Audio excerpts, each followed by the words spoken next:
ಹೋಗಿರೋದು ನೀವು. ಕಿತ್ಕೊಂಡು ಹೋಗಿದ್ದಕ್ಕೆ ಮರ್ಸಿಡೀಸ್ ಬೆನ್ಸ್ ಕೊಟ್ರಿ. ಅದನ್ನು ಅವ್ರು ಒಪ್ಕೊಂಡ್ರೆ ಮಾತ್ರ ಅಂತ ಹೇಳೋದು ಅವರು. ಓಕೆ, ಇವರೊಬ್ಬರಿಗೆ ಕೊಟ್ಟಿಲ್ಲ. ಮತ್ತೆ ಯಾರ್ಯಾರಿಗೆ ಎಲ್ಲೆಲ್ಲಿ ಕೊಟ್ಟರು? 583 ಸೈಟು 2020 ತೀರ್ಮಾನದ ನಂತರ 585 ಸೈಟ್ ಕೊಟ್ಟಿದ್ರು. ಓಕೆ, ಈಗ ದಿನೇಶ್ ಅವ್ರ ಪ್ರಶ್ನೆ ನೀವು ಹೇಳಿದ್ರಲ್ಲ, 14/3/2023 ಸರ್ಕಾರ ಒಂದು ಆದೇಶವನ್ನು ಹೊರಡಿಸ್ತಾರೆ. 55 ಅನುಪಾತದಲ್ಲಿ ಇನ್ಸೆಂಟಿವ್ ಸೈಟ್ಸ್ ಕೊಡಬೇಡಿ ಅಂತೇಳಿ. ಓಕೆ, ಆ ಆದೇಶವನ್ನು ಮುರಿದು ಮೋರ್ ದೆನ್ 500 ಸೈಟ್ಸ್ನ ಕೊಟ್ಟಿದ್ದಾರೆ. ಅದು ಇದೇ ರೀತಿ ಬೇರೆ ಬೇರೆ ಪ್ರಕರಣಗಳು ಕೊಟ್ಟಿದ್ದಾರೆ. ಓಕೆ, ಅದು ಕೊಟ್ಟಿರೋದು ಸರಿಯಲ್ಲ ಅಂತೇಳಿ ದೂರುಗಳು ಬರುತ್ತದೆ. ಆ ದೂರುಗಳಲ್ಲಿ ಇವ್ರಿಗೆ ಶೋಕಾಸ್ ನೋಟಿಸ್ ಕೊಟ್ಟಿರ್ತಾರೆ. ಲೇಔಟ್ ಪ್ಲಾನ್ನ ಪ್ರೊಡ್ಯೂಸ್ ಮಾಡು ಅಂತೇಳಿ ಆದೇಶ ಆಗಿರ್ತದೆ, ಮಾಡಿರಲ್ಲ. ಶೋಕಾಸ್ ನೋಟಿಸ್ 8 ಶೋಕಾಸ್ ನೋಟಿಸ್ ಕೊಟ್ಟರು, ಯಾವುದೇ ಉತ್ತರ ನೀಡದೆ ದುರ್ನಡತೆಯನ್ನು ಮಾಡಿದ್ದಾರೆ ಒಬ್ಬ ಅಧಿಕಾರಿಯಾಗಿ ಅಂಥೇಳಿ ಅವ್ರನ್ನ ಸಸ್ಪೆಂಡ್ ಮಾಡಿರೋದು. ಮತ್ತೆ ಆ ಸಸ್ಪೆನ್ಷನ್ ವಾಪಸ್ ತಗೊಂಡಿದ್ಯಾಕೆ?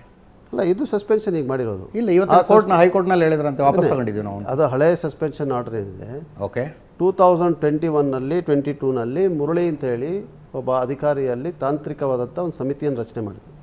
ಅಂದಿನ ಶಾಸಕರು ಸಾರಾ ಮಹೇಶು ಅವರು ಇವರು ಎಲ್ಲ ದೂರುಗಳನ್ನು ಕೊಟ್ಟಿರೋದನ್ನ ಪರಿಶೀಲನೆ ಮಾಡಲಿಕ್ಕೆ. ಆ ಪರಿಶೀಲನೆ ಮಾಡೋ ಒಂದು ವರದಿಯನ್ನು ಅವನು ವಹಿಸಿದ್ದವರು ಸಲ್ಲಿಸಿದ್ರು. ಆ ವರದಿಯಲ್ಲಿ ಹಲವಾರು ಇನ್ಸೆಂಟಿವ್ ಸೈಟ್ಗಳದ್ದು ಮತ್ತು ಪ್ಲ್ಯಾನ್ ಸ್ಯಾಂಕ್ಷನ್ದು, ಲೇಔಟ್ ಸ್ಯಾಂಕ್ಷನ್ದು ಬಗ್ಗೆ ಎಲ್ಲ ಚರ್ಚೆ ಆಗಿದೆ. ಅದು ಯಾರೂ ಒಪ್ಪಿಕೊಂಡು ಇಲ್ಲ, ಸರ್ಕಾರದ ಮಟ್ಟಕ್ಕೂ ಬಂದಿಲ್ಲ. ಓಕೆ, ಅದರಲ್ಲಿರೋ ಕೆಲವು ಅಂಶಗಳನ್ನು ತಪ್ಪಾಗಿದ್ರಲ್ಲಿ ಹಾಕಿ ಸಸ್ಪೆನ್ಷನ್ ಆರ್ಡರ್ ಮಾಡಿದ್ದಾರೆ. ಶೋಕಾಸ್ ನೋಟಿಸ್ ತೋರಿಸಿಲ್ಲ. ಅದು ಹೋಗಿದ್ರೆ ಅವ್ರು ಕೋರ್ಟ್ ಸ್ಟೇನು ಕೂಡ ಆಗ್ಬಿಡೋದು. ಅದಕ್ಕೆ ತಕ್ಷಣ ಅದನ್ನು ವಾಪಸ್ ಪಡೆದು ನಿಜವಾಗಿ ಯಾಕೆ ಯಾವ ಕಾರಣಗಳಿಂದ ಇವನ್ನ ಸಸ್ಪೆಂಡ್ ಮಾಡಬೇಕು ಅಂತ ಹೇಳೋದನ್ನ ಹಾಕಿ ಈಗ ಹೊಸ ಆದೇಶವನ್ನು ಹೊರಡಿಸಿದ್ದಾರೆ. ಹೊರಡಿಸೋದು 15 ದಿವಸ ಆಗಿದೆ. ಇದು ಕಾರಣ. ಓಕೆ, ಸೊ ಇದರಲ್ಲಿ ನೋಡಿ, ಒಂದು ಅರ್ಥ ಮಾಡ್ಕೋಬೇಕು ನಾವು. ಇದರಲ್ಲಿ ಹಲವಾರು ಜನ, ರೈತರಿಂದ ಹಿಡಿದು ಅಮಾಯಕರಿಂದ ಹಿಡಿದು ಬೇಕಾದಷ್ಟು ಜನ ಇದ್ದಾರೆ. ನಾನು ಮೊನ್ನೆ ಕೂಡ ಎಲ್ಲೋ ಮಾತಾಡ್ತಾ ಒಂದು ಮಾತನ್ನು ಹೇಳಿದೆ. ನೀವೇ ಹೇಳಿದ್ರೆ ಇದ್ಯಾವುದು 14 ಸೈಟು ಮುಖ್ಯಮಂತ್ರಿಗಳು ಏನಾಗಬೇಕು ಅಂತ. ಆಯಿತು, ಮುಖ್ಯಮಂತ್ರಿಗಳು 14 ಸೈಟು ಬೇಡ, 50 ಕ್ಯಾನ್ಸಲ್ ಮಾಡಿ ಅಂತ ಒಂದೇ ಸೆಕೆಂಡ್ ಆದೇಶ. ಅದು ಕ್ಯಾನ್ಸಲ್ ಮಾಡೋದಂದರೆ ಎಷ್ಟು ಜನಕ್ಕೆ ಹೊಡ್ತಾ ಬೀಳ್ತದೆ? ಇವರೆಲ್ಲ ಯಾರು ರಾಜಕಾರಣಿಗಳು ಸೈಟ್ಗಳನ್ನ ಹೊಡ್ಕೊಂಡು ಇವತ್ತು ರಾಜಕಾರಣ ಮಾಡ್ತಾ ಇದ್ದಾರಲ್ಲ, ಅವ್ರಿಗಾಗೋದಿಲ್ಲ. ಏನು ತಿಳ್ಕೊಬೇಕು ನಾವು.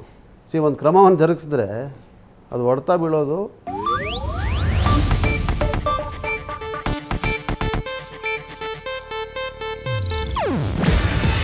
ಇದು ಏಷ್ಯಾನೆಟ್ ನ್ಯೂಸ್ ನೆಟ್ವರ್ಕ್ ಪ್ರಸ್ತುತಿ. ನೀವು ನೋಡ್ತಿದ್ದೀರಾ ಏಷ್ಯಾನೆಟ್ ಸುವರ್ಣ ನ್ಯೂಸ್.